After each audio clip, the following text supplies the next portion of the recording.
ఈ mini blog 15 లోకి వచ్చేసేయండి. సో ఇవాళ మినీ బ్లాగ్ లో నేను చూపిస్తున్నాను ఫ్లాట్.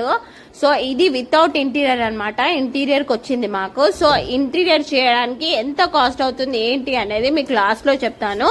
సో ఇదేంటంటే మనకి ఇవాళ రేపు అందరికి బిగ్ డ్రీమ్ ఏంటంటే ఇల్లు తీసుకోవడం. ఇల్లు తీసుకొని దానికి ఇంటీరియర్ చేయించాలనేది ఇంకో పెద్ద డ్రీమ్ అనమాట.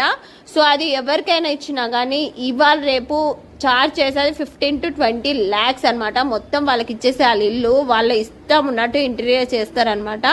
సో అది 15 to 20 lakhs ఖర్చు వస్తుంది మనకి.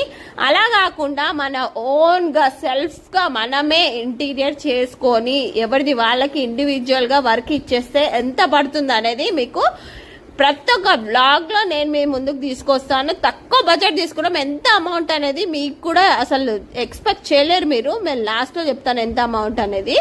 సో చూసారు కదా, అన్ని బెడ్రూమ్స్ 2 BHK ఫ్లాట్ అనమాట ఇది.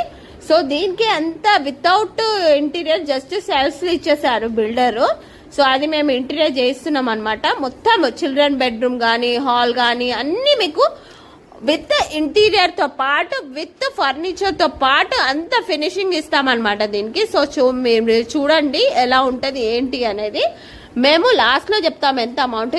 యూస్ఫుల్ కంటెంట్ అండి, చాలా యూస్ఫుల్. ఎందుకంటే ఇవాళ రేపు మనకి ఇంటీరియర్ మనం చేసుకోవడము చాలా తక్కువ బడ్జెట్ పడుతుంది అనమాట. మనం మొత్తం వాళ్ళకి ఇచ్చేసి 15 to 20 lakhs ఖర్చు అయితే కంపల్సరీ వస్తుంది అనమాట ఫ్లాట్.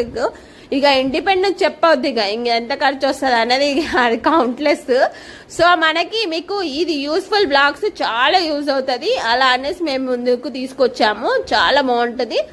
ప్రతి ఒక్క బ్లాగ్ లో మేము చిన్న చిన్న వర్క్ ఏది చేసినా కానీ మీకు వేస్తాము. ఇప్పుడు మేము స్టార్టింగ్ ఇవాళ ఫస్ట్ డే అనమాట. రేపటి నుంచి వర్క్ స్టార్ట్ అవుతుంది. ఫస్ట్ మేము దీనికి పెస్ట్ కంట్రోల్ చేస్తాము, యాంటీ టర్మినేట్ చేయిస్తాం అనమాట. ఎందుకంటే డోర్స్ కి వుడ్ ఉంది కాబట్టి.